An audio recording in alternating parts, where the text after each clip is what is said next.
เมื่อเดือน8เหนือหรือวัน8เป็งเวียนมาถึงแผ่นดินล้านนาจะอบอวลไปด้วยมหาศรัทธาอีกครั้งจังหวัดลำพูนพร้อมต้อนรับสาธุชนจากทั่วทุกสารทิศสู่งานประเพณีที่ยิ่งใหญ่แห่งปีในงานประเพณีส่งน้ำพระบรมธาตุธริพูนชัยประจำปีพุทธศักราช 2569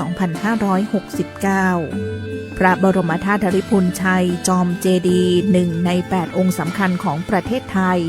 เป็นพระธาตุประจำปีเกิดของผู้ที่เกิดปีรากามีอายุกว่า 1,300 ปีประเพณีส่งน้ำพระธาตุธริพูนชัยในปีนี้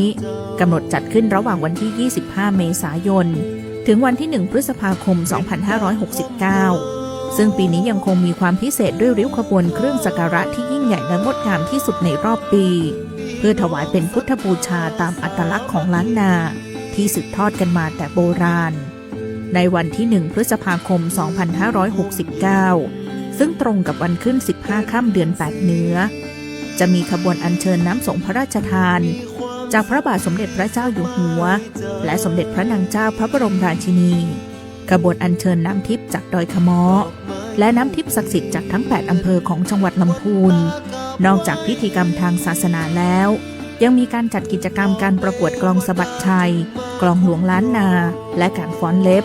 เพื่อเฟ้นหาสุดยอดฝีมือล้านนาให้ผู้เข้าร่วมงานได้สัมผัสเสน่ห์เมืองเก่าอย่างใกล้ชิดทุกหยดของน้ำสงฆ์ที่รดลงองค์พระธาตุไม่เพียงแต่เป็นการทำบุญต่อเสาหลักเมืองลำพูนแต่ยังเป็นการชโลมใจให้ร่มเย็นเป็นสุขตามความเชื่อโบราณจากศรัทธาสารบรรพชนสู่พลังมหาชนกับงานส่งน้ำพระธาตุธริพูนชัยมาร่วมเป็นส่วนหนึ่งของประวัติศาสตร์แห่งศรัทธาร่วมแต่งกายด้วยชุดพื้นเมือง